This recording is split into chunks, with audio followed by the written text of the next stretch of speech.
The HK VP9 or the Walther PPQ? Let's check it out.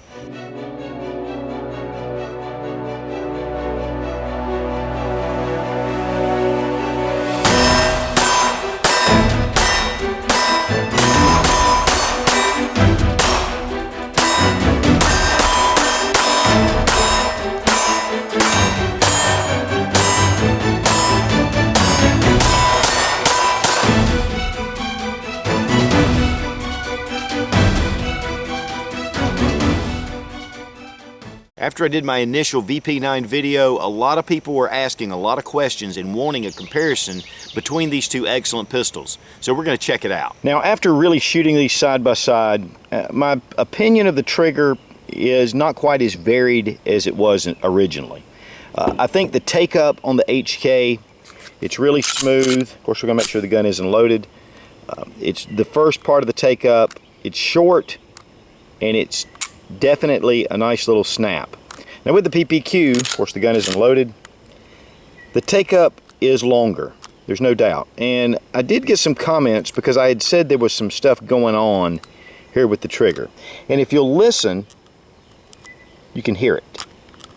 I really didn't notice that too much before when I first bought the pistol. But there is definitely a little bit of take up here. But one of the things about the PPQ is this. There's no denying that this is superior at the break. So your take up is superior with the VP9. The break is superior with the PPQ. And with the reset, pretty quick, a little bit of take up, and then a very crisp snap.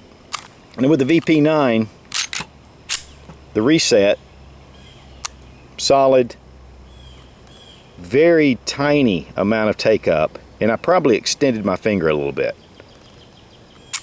And then the snap. I'll tell you guys, the PPQ has it on the initial snap, but the take up on the VP9 is better. Now one of the things you're going to notice is that the triggers themselves are pretty much in the same position. And so when you put these frames together, again, the triggers are lined up almost identical. But that's going to lead us to the next point. And if you'll watch, the PPQ comes all the way to the rear, almost right here to the inside of the trigger guard, before you get a definite click. And I will say that that click, honestly, it's better than the HK. But the over travel goes all the way to the rear before you get that click. With the VP9, the click comes a lot quicker. I'll have to say that the trigger on both of these handguns is superior to anything else that I've dealt with. I've always thought that the PPQ, in fact that's the reason I bought the PPQ, was because of the trigger. And I like Walther products. But once I'm comparing them side by side, I'm kind of changing the degree of increase that I like for each of the triggers. I think they're both excellent triggers. I think they both have huge advantages. They both have slight disadvantages. So, you know, it's really a matter of preference. I think the only way that a shooter's going to really know, somebody that goes to a gun shop, puts these two together and finds out what they like best. Ergonomics on the two pistols, both of them are exceptional. I really think that the PPQ is a little larger in the hand than getting this down to the small size. And I think it comes with a little more of a hump here at the back. Of course, you can, those side panels, getting them down to the small size, that's going to add to the ergonomics. But, you know, the Walther PPQ and the Walther PP and all the different designs that they've come out with lately is extremely ergonomic. But I'm going to have to give kudos to the VP9 because of the texturing. Now, what's really funny is the texturing on this grip is very similar to the PPQ, but it's a little tighter. It's different than the P30, which we're going to take a look at coming up soon in a future review with the VP9 and the P30. But it does have very smooth but yet grippy panels. I know one of the things that we had to deal with yesterday shooting was it was a little bit slippery once our hands got really wet and just from perspiration. So it did cause a little bit of adjustment. But that's one of the reasons why on this PPQ I actually added toweling grips. I kind of wish I'd waited to do the review before I got the talons, but I'd already put the talons on before I even knew about the VP9. I am going to roll in some footage here and show you some of the footage from my grip on the PPQ, just to show you a little bit more. Here's a side-by-side comparison of the PPQ and the HK P30 with the grips and the texturing. Definitely a little more aggressive with the P30 grip. With the Walther PPQ, it's almost slick, but once you plant your finger in it, the cross sections do hold up very well. But it is not quite as aggressive as the P30. But for some reason, when I would grip the PPQ, I felt like that it really wasn't getting a good, solid, aggressive grip. Felt a little bit loose in my hands, and that's the reason why for the Talon grips. Talon grips are excellent, and I've been, you can buy 3 sets of these and get a discount, which I've done just recently.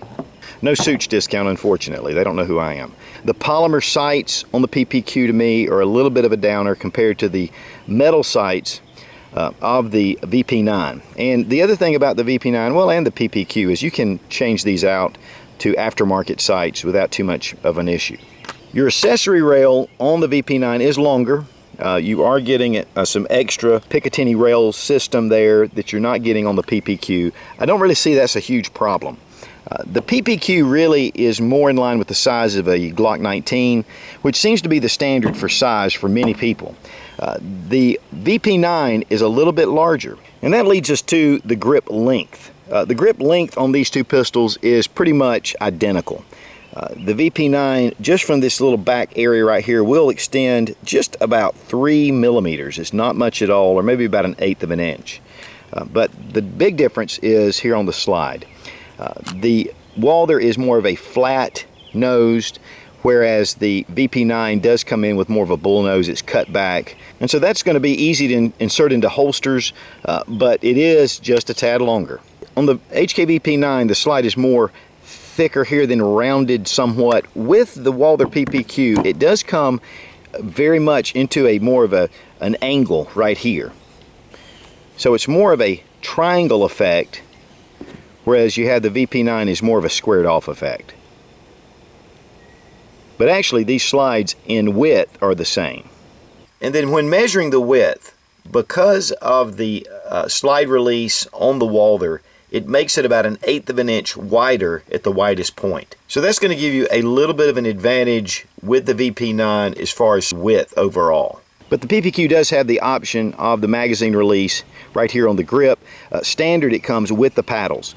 The HKs are going to have the paddles exclusively. One of the things though that I'll tell you about these paddles, and a lot of people are fussing about them because they're just so used to this grip mag release, is that this is so intuitive and so easy to get to, that the more I use these paddles, the more I like them.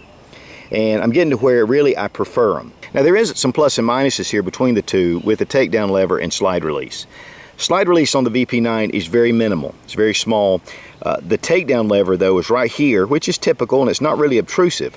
But one of the things about the Walther is the takedown lever is built into the frame. So this is going to keep it really secure. It's going to keep it out of the way. But their slide release is long and much longer and much more out there than the HK. And on the other side as well. It's just a little bit fuller, but really this is pretty thin and close to the frame. This is pretty minimal for an ambi slide release.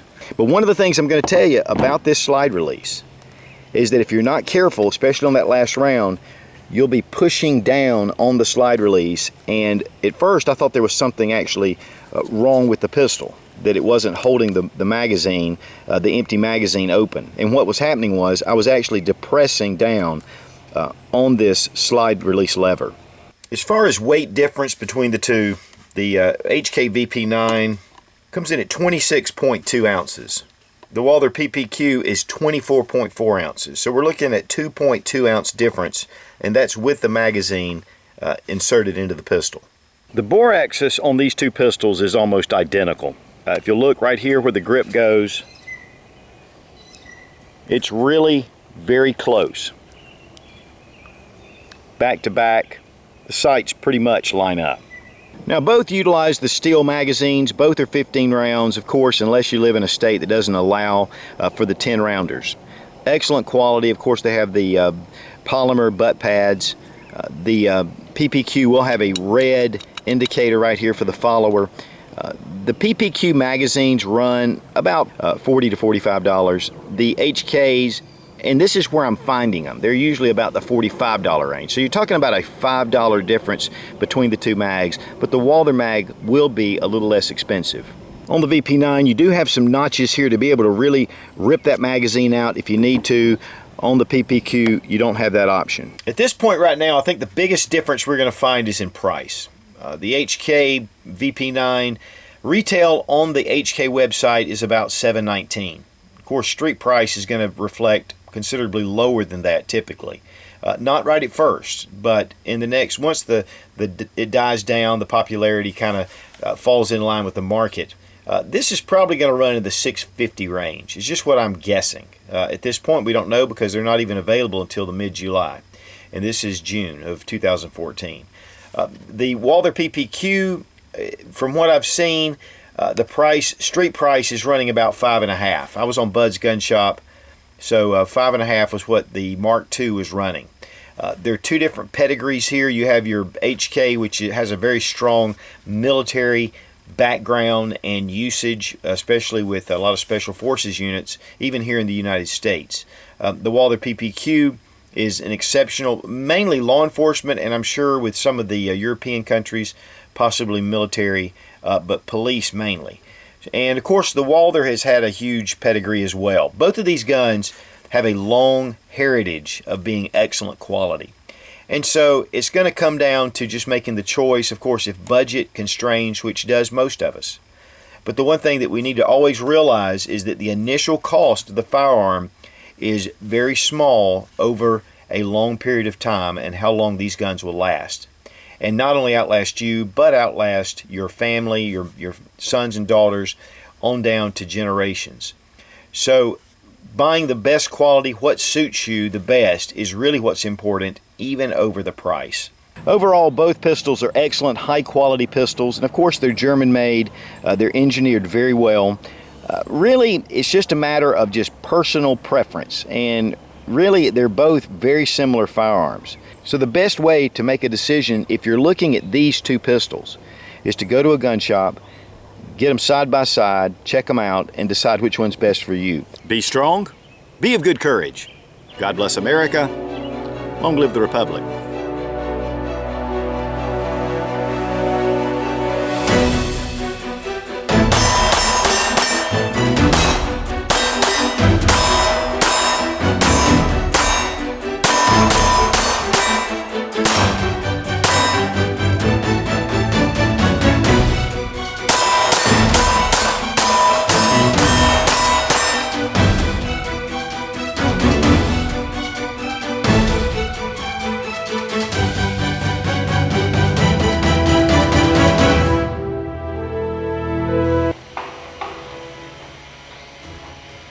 We have some new neighbors.